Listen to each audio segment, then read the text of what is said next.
Yeah, ngikucabanga la ngizo-interviewa uyibona kanjani igame? Ya igama lami ngala ndingusiyabonga Bhebhula ndibuya le eRustenburg endaweni ekuthiwa kuseMarikana. Ya ndivuyile kakhulu indlela edlala ngayo team. Asiqalanga kakuhle isizini iPirates mawe siqala kodwa ndibe ndingomnye wabantu ebebesithi coach mayinikeze chance because ibingazosinceda into yokuthi sichinje coach nge2 games. So yabonisa coach into yoba i-player ziyayimamela indlela afuna udlala ngayo. So ngoku i-results siyazithola sithatha i-MTN 8 ngoku i-league siqhuba kakuhle ama-clean sheet yinto endiyiqaphela kakhulu into yoba i-Pirates i-defense yayo mhlawumbi noba sesidlale 5-6 games 7 in a row singaconcede igoli. So loo nto inkulu kakhulu iyabonisa ukuthi i-team improvile from last season. Manje menibhekile i-league ngoba i-Sundowns seyihambile ama-points seyihambile phambili ngayi-challenge i-Sundowns this season. No, i-Sundowns xa ujonga ama-game ewadlalile idlala i-10 games sidlale 7 mhlawumbi. So xa sijonga ii-games xa sidlale ii-games ezilinganayo ne-Sundowns siwina singaya ku-24 points ngokwendlela endibala ngayo. So ithetha ukuthi loo nto sinethuba loba siyofika phezulu. Into ebalulekileyo kuba sithathe igame eyi-1 ngethuba njenganamhlanje uba sithathe 3 points ne-clean sheet siqhubeke sidlala amagame wethu in hand then sibone ukuba asibeka phi. Kodwa ithemba lethu lisekubeni i-team ayiconcede siyawina. So loo nto iyabonisa into yoba igame siyakwazi uthatha igame nganye siqhubeke asingxamanga uyohlala kwani ngoba iyenzeka le nto yohlala kwani lena kuthiwe sibambe i-umbrella lapha. So sifuna uza kakuhle ukwenzela into yoba xa sekufikwa phaa phambili sibe sesirayithi sithathe into yethu sihambe. Iyiphi player lofuna i-improve lofuna i-show more for the team lofuna ngathi ya-underperform?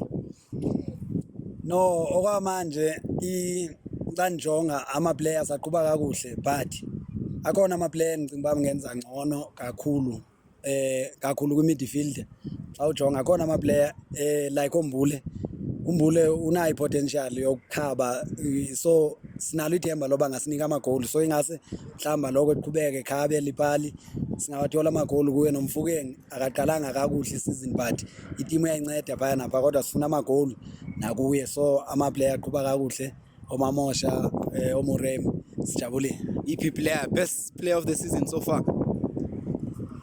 Uyabona xa itimu isenza kakuhle yenza laa nto uba ubone uba awukwazi uthatha iplayer enye uthi iplayer ethile because ama-player aqale kakuhle kakhulu. Wes ama-new signing uMuremi uimprovile kakhulu xa iqala isizini ebebhuyishwa ngabalandeli. From Matchday Anime Podcast in Nkhuluma Nobani today. Siboniso. Okay, Siboniso. Great performance from Pirates. 2-0. What do you think?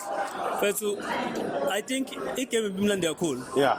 Bimlandi cool. Even though it came to say opera, bese shaking yana a bit, but it's because you capitalizer.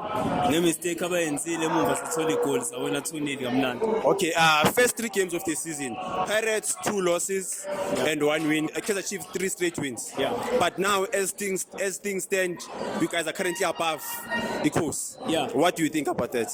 But at the beginning of the season, I think coach besazama ukuthola ama-right combination yabo. And thina ama-fans sometimes I think we need to be patient with the coach. Nezinto ezanazo because at the end of the day coach usemusha etimini kuyohlezi kukhona lokho because uzama ukuthola ama-right combination uzama ukutesta ama-new players.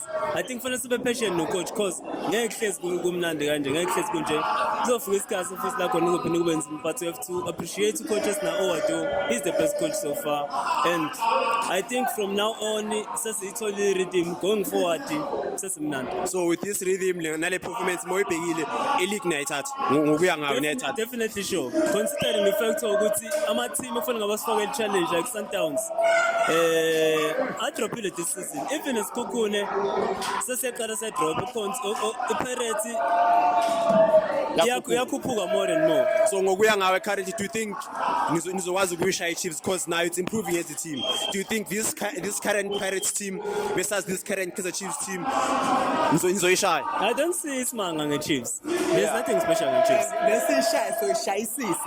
Nizoyenzani? Sizoyiboya. So niyasho, let's just say the derby was coming November benizoyishaya i-Chiefs. I-Chiefs ekuseni emintambama noma nini silele. Niyasho nje ni ready for the derby.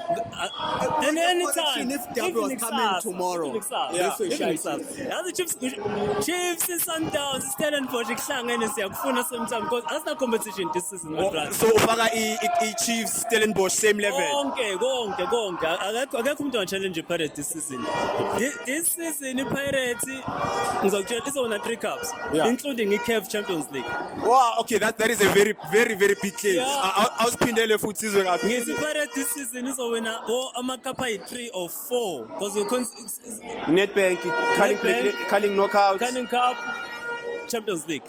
So yeah, okay. Already you guys won the M10-8. Yeah. So yeah, you're saying Pirates gonna win M10-8, Nedbank, Yeah. E-League, Yeah. Cup Champions League. Yes. Bonus, Carling knockout. I-Canning Cup mhlawumbe singayiyeka yabo. Why? I'm not saying singayiyeka but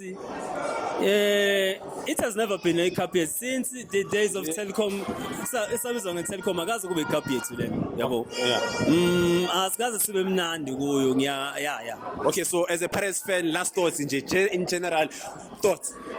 I think this season iPirates improve kakhulu considering ama signings esiwafakile sibe nawo yabona opolice benza namhlanje yabo Nice things.